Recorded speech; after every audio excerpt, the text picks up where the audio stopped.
Good morning students आमी knowledge home स्कूलेर unit 4 एर Devasmita sister आज के तुम्हारे सामने आमी उपस्थित होयेछि क्लास 2 एर बांगला सहज पाठ निये। तोमरा बेशिरभागई हयतो बई किने फेलेछो, आबार अनेके एखोनो बई केनोनी। जारा एखोनो बई केनोनी तारा बईटा किने फेलो ताड़ाताड़ी, ठीक आछे। तो आज के तोमादेर आमी शुरू करब सहज पाठ दिये।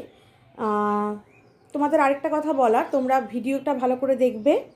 ভিডিও যেভাবে লেখানো হচ্ছে সেই লেখাগুলো ভিডিও পজ করে করে লিখবে এবং যদি ভিডিওতে অসুবিধা হয় সেটা মুখের কথাগুলো মন দিয়ে শুনবে, তাহলেও লিখতে পারবে। আর যদি অসুবিধা হয় কোথাও সেটা তাহলে গার্জেনকে বলবে, কোথায় অসুবিধা সেটা গার্জেন যেন স্কুলে এসে আমাদের জিজ্ঞাসা করে যায়, ঠিক আছে। তোমরা স্কুলে আসবে না, তোমরা শুধু তোমাদের প্রবলেমটা গার্জেনদের একটা খাতায় লিখে দেবে, গার্জেনরা এসে সেই খাতা আমাদের কাছ থেকে সলভ করে নিয়ে যাবে। তাহলে আজকে আমরা সহজ পাঠ দিয়ে শুরু করব। এই দেখো, এটা তোমাদের সহজ পাঠ বই। তোমাদের ক্লাস 1 এও সহজ পাঠ ছিল, ক্লাস 2 তেও কিন্তু সহজ পাঠ রয়েছে। ক্লাস 1 এ ছিল বাংলা সহজ পাঠ এবং আমার বই, আবার ক্লাস 2 তেও কিন্তু সহজ পাঠ রয়েছে, আবার বাংলা আমার বই আছে। আজকে আমি তোমাদের সহজ পাঠ ক্লাস নেব। সহজ পাঠ তোমরা জানো কার লেখা? না, রবীন্দ্রনাথ ঠাকুরের লেখা, কবিগুরু রবীন্দ্রনাথ ঠাকুরের লেখা। তো রবীন্দ্রনাথ ঠাকুর সম্বন্ধে তোমরা প্রত্যেকে জানো, তিনি হচ্ছেন আমাদের বিশ্বকবি। তিনি কোথায়? তিনি 25শে বৈশাখ জোড়াসাঁকোর ঠাকুর বাড়িতে জন্মগ্রহণ করেছিলেন। তিনি ছোটবেলা থেকেই খুবই বুদ্ধিমান ছিলেন। তার লেখা গান তোমরা গাও, তার নৃত্যনাট্য তোমরা অনেকেই করেছো, তার ছোট ছোট কবিতা, গল্প, উপন্যাস, অনেক কিছু। তিনি একজন দার্শনিক ছিলেন, ঠিক আছে। তো সেই বিশ্বকবি রবীন্দ্রনাথ ঠাকুর গীতাঞ্জলি বই লিখে তিনি কিন্তু নোবেল পুরস্কার পেয়েছিলেন। তো সেই রবীন্দ্রনাথ ঠাকুরেরই লেখা তোমাদের সহজ পাঠ বই ক্লাস 2 এর আমরা আজকে শুরু করব। তার প্রথম পাঠ, সবাই পৃষ্ঠা উল্টাও। প্রথম পাঠ। বাদলা করেছে মেঘের রং ঘন নীল, ঢং ঢং করে 9টা বাজলো। বংশু ছাতা মাথায় কোথায় যাবে? ও যাবে সংসার বাবুর বাসায়, সেখানে কংসবধের অভিনয় হবে। আজ মহারাজ হংসরাজ সিংহ আসবেন, কংসবধ অভিনয় তাকে দেখাবে। বাংলাদেশে তার বাড়ি নয়, পৃষ্ঠা উল্টাও। তিনি পাংশুপুরের রাজা, সংসারবাবু তারই সংসারে কাজ করেন। কাংলা, তুই বুঝি সংসারবাবুর বাসায় চলেছিস? সেখানে কংসবধের সং সাজতে হবে। কাংলা, তোর ঝুড়িতে কি? ঝুড়িতে আছে পালং শাক, পিরিং শাক, ট্যাংরা মাছ, চিংড়ি মাছ। সংসারবাবুর মা চেয়েছেন, ঠিক আছে। তাহলে আজকে এই ছোট্ট পাঠটা পড়িয়ে দিলাম তোমাদের আমি, প্রথম পাঠটা।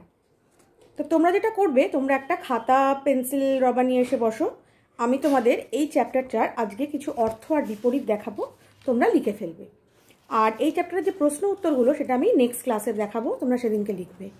তোমরা জানো সহজ পাঠের থেকে সাধারণত অর্থ বিপরীত, তোমরা ক্লাস 1 এ অর্থ বিপরীতে একটা কাগজ পেয়েছিলে, কিন্তু এই বছর কিন্তু অর্থ বিপরীতে কোনো কাগজ তোমাদের দেওয়া হবে না।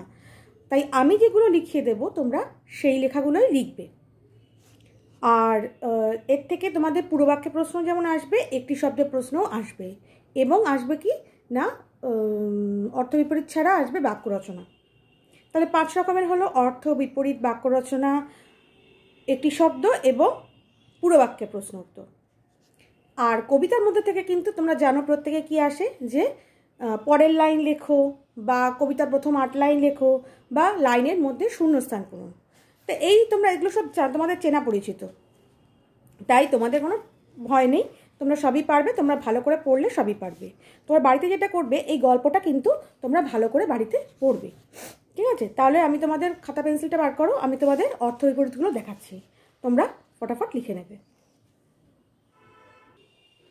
দেখো, তোমরা সকলে দেখতে পাচ্ছ এখানে বাদল, বৃষ্টি, বাদল বৃষ্টি, ঘন গাঢ়, ঘন গাঢ়, অভিনয় নাটক, মহারাজ রাজা, বধ মানে হত্যা বা মারা, সং মানে জোকার, সং মানে জোকার।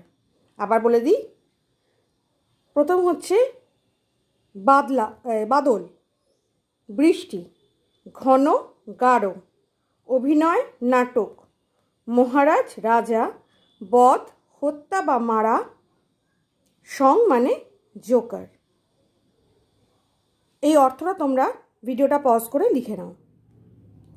এবার অর্থ হয়ে গেলে আগে খাতার ওপরে সহজ পাঠ লিখে সহজ পাঠে প্রথম পাঠ লিখবে, লিখে 1 নম্বর দিয়ে অর্থ লিখবে, তারপর অর্থ শেষ হয়ে গেলে তোমরা বিপরীত লিখবে। এবার নেক্সট চলে আসছি আমি বিপরীতে। দেখো 2 নম্বর দিয়ে বিপরীত, বাদল রোদ, বাদল মানে কি মেঘলা, কিন্তু বাদল রোদ, ঘন হালকা, ঘন হালকা, আজ কাল, রাজা প্রজা, কাজ অকাজ। বুঝতে পারলে? আবার বলে দিচ্ছি, বাদল রোদ, ঘন হালকা, আজ কাল, রাজা প্রজা, কাল কাজ অকাজ। হয়ে গেছে? তোমার ভিডিওটা পজ করে লিখে নিও, আমি কিন্তু মুখে মুখে বলে দিয়েছি। এই চ্যাপ্টারটার যে প্রশ্ন উত্তরগুলো রয়েছে সেই প্রশ্ন উত্তরগুলো কিন্তু আমি তোমাদের নেক্সট ক্লাসে দিয়ে দেবো। তোমরা যেটা করবে বাড়িতে এই চ্যাপ্টারটা খুব ভালো করে পড়বে, 2-3 বার করে পড়বে, পড়ার পর অর্থ বিপরীতগুলো লিখে ফেলবে খাতায় এবং লিখে সেগুলো ভালো করে মুখস্থ করে ফেলবে। আমি নেক্সট ক্লাসে আসবো এই চ্যাপ্টারটার প্রশ্ন উত্তর নিয়ে, পুরো বাক্যে এবং একটি শব্দে, বা যদি বাক্য রচনা হয়। ঠিক আছে? সবাই ভালো থেকো, সুস্থ থেকো।